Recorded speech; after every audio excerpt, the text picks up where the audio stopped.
गांव में गजा नाम का एक पहलवान रहता था। उसका एक व्यायामशाला हुआ करता था। उसमें वो रोज कसरत करते हुए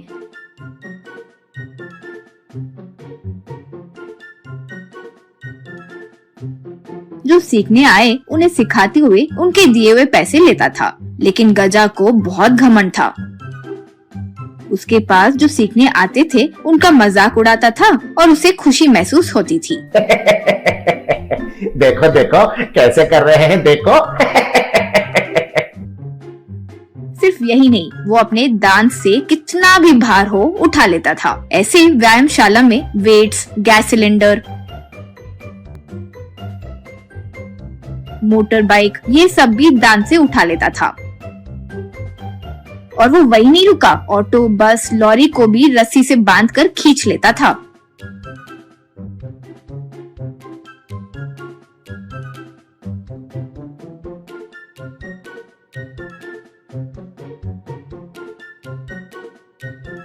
वो देखकर लोग तालियां बजाते थे तो वो घमंड से भर जाता था। एक दिन वो ये सब करने पर तालियों के अलावा और कोई लाभ नहीं मिल रहा है। अब मुझे मेरी शक्ति का इस्तेमाल करके कैसे भी पैसे कमाना चाहिए, यूं सोचा। अगले दिन गांव वालों को बुलाकर, काम वाले, कल मैं आप सबके सामने ट्रेन को भी मुंह से खींच कर दिखाऊंगा। सब आकर देखना, मिस मत करना, यूं कहा।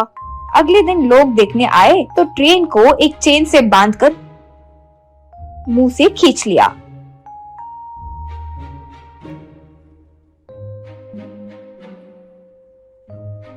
वो देखकर लोग तालियां बजा रहे थे तो बस करो भाई, बस करो। किसे चाहिए तुम्हारे ये बेकार के तालियां? कल से तुम लोगों को मुझे पैसे देने होंगे। कौन कितना देगा ये मैं डिसाइड करूंगा। अगर कोई इसके खिलाफ गया तो उसके पेट के अंदर सब कुछ दांत से छील कर निकाल दूंगा, ध्यान रहे, कहते हुए धमकाया।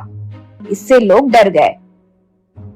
उस दिन से वो लोगों के पास, व्यापारियों के पास पैसे वसूल करने लगा। नहीं देने वालों को मारना शुरू किया। उसी गांव में लिंगम नाम का एक बूढ़ा आदमी रहता था। उसकी बेटी इंदुमती की शादी की उम्र हो गई थी।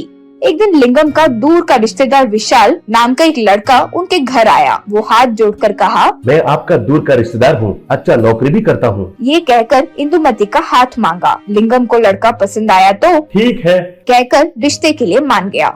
इतने में गजा वहाँ आकर, ए बूढ़े, मुझे कब से इंदुमती पर नजर है, शादी के लिए रिश्ते देख रहे हो कहकर सुना है। कोई और क्यों, मैं ही करूंगा शादी। मना किया तो जानते हो ना मेरे बारे में, कहकर धमकाया। तब विशाल, अरे अभी इंदुमती की शादी मुझसे करवाएंगे कहते हुए रिश्ता पक्का कर दिया है जी। आप कुछ गलत मत समझिए, जाकर दूसरा रिश्ता देखिए, यूं कहा। तब गुस्सा होकर गजा विशाल का गला पकड़कर ऊपर उठाकर, कौन हो रे तुम, मेरे खिलाफ ही बात करोगे? मैं कौन हूँ जानते हो?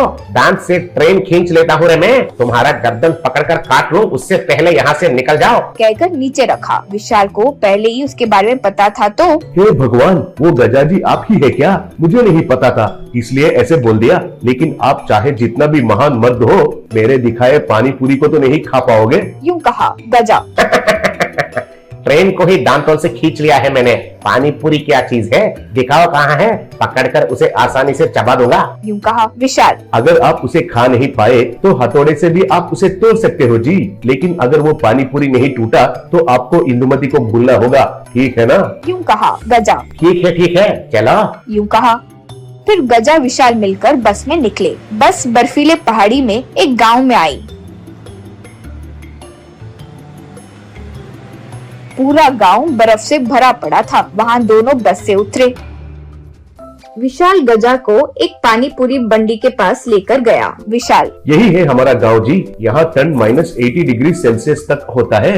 इस समय में इस गांव में कोई व्यापार नहीं चलते हैं, बाहर कोई नहीं आते हैं ना जी, कहकर बंडी से एक पानी पूरी पैकेट निकालकर उसमें से एक पानी पूरी निकालकर गजा को दिया। वो ठंड से जम गया था। गजा उसे मुंह में रखकर चबाने की बहुत कोशिश किया, लेकिन वो टूटा नहीं।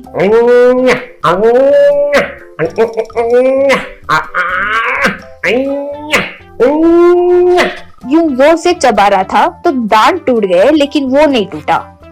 गुस्सा होकर गजा उसे नीचे रखकर एक हथौड़े से उसे जोर से मारने लगा, लेकिन वो टूटा ही नहीं। ऐसे मार मार कर थक गया और एक बर्फ के पुतले में बदलकर वो पीछे गिर गया। फिर विशाल इंदुमती की शादी धूमधाम से हो गई।